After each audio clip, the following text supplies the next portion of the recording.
এরাই সর্বনাশ করে গেছে সমাজটাকে। আর সেই সর্বনাশের হাতে হাত রেখে আমরা চলতে গিয়ে আমরাও দিনের পর দিন সর্বনাশের পথে চলে যাচ্ছি, অলস হয়ে যাচ্ছি। এরা বলছে না, তোমার বাড়ি নারায়ণ পূজা হলে আমি গিয়ে করে দেবো, তোমাকে ধর্মাচরণ করতে হবে না। তোমার বাড়ি লক্ষ্মী পূজা হবে, আমি গিয়ে করে দেব। আসলে এই কাজগুলো তো নিজের নিজের। কারো ধর্ম কেউ করে দিলে হয়, কারো খাবার কেউ দিলে খেলে হয়, কারো মলমূত্র ত্যাগ কেউ যদি করে তার পরিবর্তে হবে। যদি এই কথাগুলো ভালো লাগে তাহলে অবশ্যই আমার এই কথাগুলো সকলের সঙ্গে শেয়ার করবেন। শ্রাদ্ধ কথাটাকে নিয়ে বহু মতবাদ আছে, বহু রকম বিধান আছে, বহু রকম কিছু আছে। আসলে আমরা যেটা শ্রাদ্ধ করি সেটা কি শ্রাদ্ধ না বারো শ্রাদ্ধ, এইটাই আগে আমাদের জানতে হবে। যতক্ষণ পর্যন্ত না জানবো শ্রাদ্ধ সম্বন্ধে, ততক্ষণ পর্যন্ত আমাদের শ্রাদ্ধটা বারো শ্রাদ্ধই হয়ে থাকবে। বারো শ্রাদ্ধ বুঝলেন? শ্রাদ্ধ শব্দের অর্থ আমরা কিছু একটা দান দেন, লোককে উড়ায় দিই। আসলে এটা কি বিধান? এটা প্রকৃত বিধান?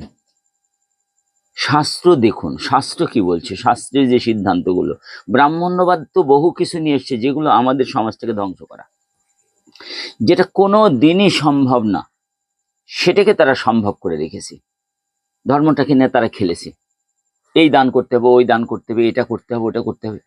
আচ্ছা, দান শব্দের মূল অর্থটা কি বলেন তো? যে ব্যক্তিটা জীবনে বেঁচে থাকতে কোনো কাউকে দান করে গেল না, তার পুত্র তাকে দান করে তাকে উদ্ধার করতে হবে, এই বিধানটা কোথায় পেলেন? কে দিয়েছে? আমি তো বুঝতেই পারছি না কথাগুলা। আপনাদের যত করেই বোঝানো হোক না কেন, আপনাদের মাথায় একটা বিষয় যে না, কেউ মারা গেলে কোন একটা বামুনকে ডাকতে হবে, সেই বামুন এসে যা যা ফর্দি দিবে সেই ফর্দির মতো বাজার করবেন, তারপরে শ্রাদ্ধ করবেন। শ্রাদ্ধটা কি এইটা আমাদের আগে জানা দরকার। বেদে একটা কথা বলা হয়েছে, তার নাম হলো শ্রথ। তালবেশ শয়রফলা আর খণ্ডেত্ব, এই হলো শ্রথ। এই শ্রথ শব্দের অর্থ যদি আমরা নিষ্পত্তি করি তাহলে দেখা যাবে শ্রথ শব্দের শ্রদ্ধা, পিতার জন্য শ্রদ্ধার সহিত কিছু ধর্ম আচরণ করা, তাকে শ্রাদ্ধ বলা হয়। শ্রাদ্ধের মূল অর্থ এটাই নয় যে আমাকে ষোড়শ দান করতে হবে, 6 দান করতে হবে, 4 দান করতে হবে, এতগুলো দান করতে হবে, 32 দান করতে হবে, রাজ দান করতে হবে, এরকম কোনো বিধান আমাদের শাস্ত্রে কোনো কোথাও লেখা হয়নি। দানের একটা বিধান দেওয়া হয়েছে, যদি কোনো ব্যক্তি খুব দুর্গতিপূর্ণ ব্যক্তি থেকে থাকেন তার জন্য দান করবার বিধান আছে। যেমন ধরুন কোনো ব্যক্তি অসুস্থ হয়ে আছেন, মরবেন, মরছেন না, মারা যাবেন, মারা যাচ্ছেন না, আজ এই কাল ওই না, হঠাৎ করে দেখা গেল আজকে আর থাকবেনই না, কিন্তু পরেক্ষণে দেখা গেল সুস্থ হয়ে উঠলেন। এর অর্থটা কি? দেখা যাচ্ছে তার কোনো শরীর কোনো একটা অপরাধের কারণে তার আত্মাটা বেরিয়ে যেতে চেয়েও বেরোচ্ছে না। কেন বেরোচ্ছে না? না, সে আত্মার কোনো একটা দুর্গতি আছে, এই দুর্গতি খণ্ডনের জন্য জীবিত অবস্থায় দানের কথা বলা হয়েছে। সেই পিতার হাত দিয়েই, সেই যেই ব্যক্তি রোগাগ্রস্ত তার হাত দিয়েই দানটা করাতে হবে। পুত্র যদি তার দান করে কিচ্ছু ফল হবে না। এই দান, শ্রাদ্ধের এই দান প্রথাটাকে আগে আমাদের উঠানো খুব দরকার। যতক্ষণ না উঠাতে পারবো ততক্ষণ পর্যন্ত আমাদের শ্রাদ্ধটা 12 শ্রাদ্ধই হবে। এটা আমার প্রতিবাদ না, আমাদের সত্য কথা জানার দরকার।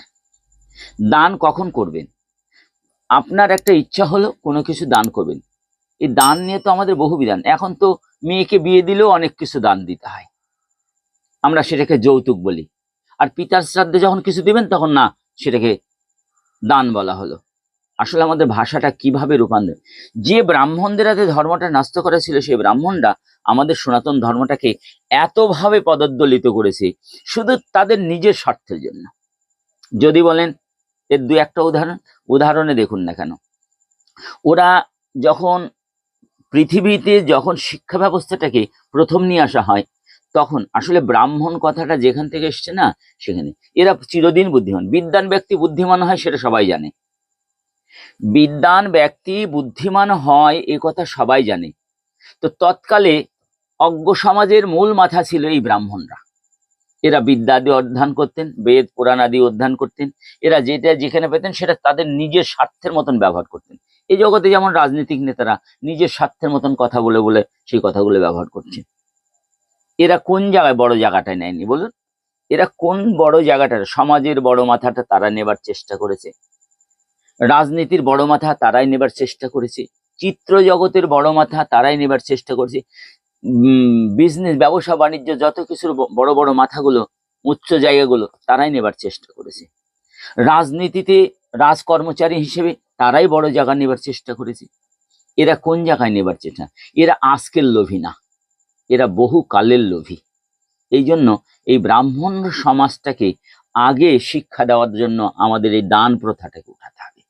আমাদের কোথাও কোনো শাস্ত্রে নাই পিতার শ্রাদ্ধে আপনাকে ভুরি ভুরি দান করতে হবে, কোনো গাদা গাদা দান করতে হবে, এরকম কোনো কথা কোথাও আপনি পাবেন না। আমি শ্রাদ্ধ নিয়ে বহু কথা বলবো, একটা দুটো কথা না। শ্রাদ্ধ শব্দের বিশেষ অর্থ হলো শ্রদ্ধা। পিতা মাতা গুরুজন যখন বিয়োগ হয়ে যাবে, মারা যাবে, তখন তাদের শ্রাদ্ধে আপনি শ্রদ্ধার সহিত ধর্ম আচরণ করবেন। আমাদের শাস্ত্রে এইভাবেই বলা হয়েছে। ধর্ম আচরণ ব্যতিরেক আপনার কোনো, বলবেন ব্রাহ্মণের তো বেদ মন্ত্রই পাঠ করে। আসলে কি বেদ মন্ত্র পাঠ করে বলেন তো? ওম বিষ্ণুরম তৎসদ্য বিষ্ণু মধ্যে ভাস করে অমুক মাসে অমুক পক্ষ অমুক তীর্থ অমুক গোত্রস্য অমুক দেবশর্মণ অমুক প্রাপ্তি কামনায় অমুক দান সংকল্প করিসে। এই তো মন্ত্রগুলো তাদের, আর তো অন্য কোনো মন্ত্র নাই।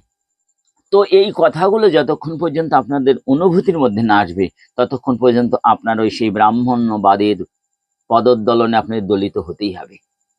আমরা শ্রাদ্ধ বলে কিছু দান করে দিলেই নাকি আমার শ্রাদ্ধ হয়ে গেল, কটা বেদমন্ত্র বলে একটা। আপনারা জানেন কি, যখন শান্তি সস্তায়ন করা হয়, যে মন্ত্রগুলো দিয়ে শান্তি সস্তায়ন তারা করেন, আপনি দেখেছেন সেই মন্ত্রগুলো কোথা থেকে তারা পেয়েছেন, সেই মন্ত্রটা সঠিক কিনা, সেই মন্ত্রটা সংস্কৃত কিনা, এগুলো আপনারা কখনো দেখেন না। একদিন তো দেখলাম রাস্তা দিয়ে যাচ্ছি, একজন যাচ্ছিলেন সেই ব্রাহ্মণের বাড়ি, তো ওই ব্রাহ্মণ সাইকেলে আসছিলেন, তো ওইখানে দাঁড়িয়ে উনি বললেন আপনার কাছে যাচ্ছিলেন, বলে কেন? আপনার কাছে একটু যাচ্ছিলাম শান্তি জল করে নিতে। তখন উনি কি করলেন জানেন? দাও আমি এখানে করে দিচ্ছি। বোতল থেকে জল ঢাললেন তামার টাটটার মধ্যে, দিয়ে একটু ফুল টুল দিয়েও দু চার কথা বললেন। কি বললেন না বললেন তাতে আমাদের বেদ ধর্মটা কোথায় কিভাবে নষ্ট হচ্ছে আমরা এগুলো আসলেই জানি না। আপনি যদি সঠিক পদ্ধতি শ্রাদ্ধাদি করতে চান, তাহলে আপনাকে এই মন্ত্রগুলো অবশ্যই জানতে হবে। আমরা তো অলস, আমরা সবকিছুতে পারদর্শী, চুরি ডাকাতি বদমাইশি মিথ্যা কথা সবকিছুতে আমরা সর্বশ্রেষ্ঠ। কিন্তু আমাদের যদি বলা একটু গ্রন্থের দুই একটা শ্লোক মুখস্থ করতে হবে, দুই একটা মন্ত্র মুখস্থ করতে হবে, দুই একটা প্রণাম মন্ত্র মুখস্থ করতে হবে, দুই একটা ধ্যান মন্ত্র মুখস্থ করতে হবে, দুই একটা স্তব মন্ত্র মুখস্থ করতে, সংসারের জন্য কিছু স্তব মন্ত্র আছে যেগুলো আমাদের মুখস্থ করা বিশেষ দরকার, যেগুলো আমাদের জানা দরকার, আমাদের মধ্যে রাখা দরকার। আমরা সেগুলো অলসতা। কারো কিছু দেখলে আমাদের মধ্যে হিংসা প্রবণতা আসে, যে ওর এত বেশি হচ্ছে কেন? কিন্তু কেন হচ্ছে? তার ধর্মাচরণ ভালো আছে, তার হয়তো অন্য কোনো কোনো লভ্যমান বিষয় আছে, আপনার নাই, তার জন্য আপনার ঈর্ষা আসে। দুঃখ হয় কি জানেন? এই যতক্ষণ পর্যন্ত আমাদের এই ব্রাহ্মণ্যবাদ আমরা না উঠাতে পারবো, ততক্ষণ পর্যন্ত সনাতন ধর্ম কিছু শিখতে পারবে না। সনাতন অংশীরা বর্বর হয়ে যাবে। দিন যাচ্ছে সনাতনীরা অলস হচ্ছে এবং বর্বর হচ্ছে। সনাতনীরা কোনোদিন সনাতনী, সনাতন শব্দের অর্থ বৈষ্ণব না, সনাতন শব্দের অর্থ ওই শিব সাধক না, সনাতন শব্দের অর্থ কালী সাধক না, সনাতন শব্দের এটা পার্সোনাল বিষয়। সনাতন শব্দের অর্থ সব একচ্ছত্র, সবাই একসঙ্গে এক কথা বলবে। আমি যদি বলি ওম, তো সবাইকে ওম বলতে হবে। আমি যদি নম বলি, তাহলে আমাকে সবাইকে নম বলতে হবে। একটা যখন শ্রাদ্ধের মন্ত্র, যখন আপনার বাড়ি শ্রাদ্ধ আর বাড়ি শ্রাদ্ধ, যখন যে মন্ত্রগুলো ব্যবহার, সকলের জন্য একই মন্ত্রের দিয়ে সেই শ্রাদ্ধগুলো করা হচ্ছে। অথচ আমরা যদি বলি না, আমাদের মন্ত্রগুলো এক হওয়া, আমাদের বলিগুলো এক হওয়া, আমাদের কথাগুলো এক হওয়া উচিত, আমাদের বাণীগুলো এক হওয়া উচিত, তখন আমরা সামঞ্জস্যতায় আসছি না। বলে আমি ওর কথা শুনবো নাকি? ও সাধু তিলক করে, সাধু টিকি রাখে, সাধু এই করে, সাধুর কথা কেন শুনবো? আপনাদের সাধুর কথা শুনতে বলেন। আপনারা সাধু হন। সাধু শব্দের অর্থ সৎ, স্বধাতু কৃত্য, আপন ধাতু। জীবের মূল ধাতুটা কি? ঈশ্বরের আরাধনা করা, ঐশ্বরিক ভঙ্গিতে তার জীবনযাত্রাকে পরিচালনা করা। এই তো বলতে গেলে অনেক কথা বলতে হবে। শ্রাদ্ধ নিয়ে আরো কথা বলবো, শ্রাদ্ধের মূল বিষয় নিয়ে আলোচনা করব। আপনারা যদি এই কথাগুলো ভালো লাগে, তাহলে অবশ্যই আমার এই কথাগুলো সকলের সঙ্গে শেয়ার করবেন। আমাদের এর থেকে বেরোতে হবে, ব্রাহ্মণের চালাকির থেকে বের হতে হবে, ব্রাহ্মণ্যবাদের চালাকির থেকে আপনাকে বের হতে হবে। যতক্ষণ না বের হতে পারবেন, ততক্ষণ পর্যন্ত আপনি কোনোদিনই সঠিক ধর্ম কি জানতে পারবেন না, বুঝতেই পারবেন না। এরাই সর্বনাশ করে গেছে সমাজটাকে, আর সেই সর্বনাশের হাতে হাত রেখে আমরা চলতে গিয়ে আমরাও দিনের পর দিন সর্বনাশের পথে চলে যাচ্ছি, অলস হয়ে যাচ্ছি। এরা বলছে না, তোমার বাড়ি নারায়ণ পূজা হলে আমি গিয়ে করে দেবো, তোমাকে ধর্মাচরণ করতে হবে না। তোমার বাড়ি লক্ষ্মী পূজা হবে, আমি গিয়ে করে দেব। আসলে এই কাজগুলো তো নিজের কারো ধর্ম কেউ করে দিলে হয়, কারো খাবার কেউ দিলে খেলে হয়, কারো মলমূত্র ত্যাগ কেউ যদি করে তার পরিবর্তে হবে? এগুলো কথা অবশ্যই মনে রাখবে।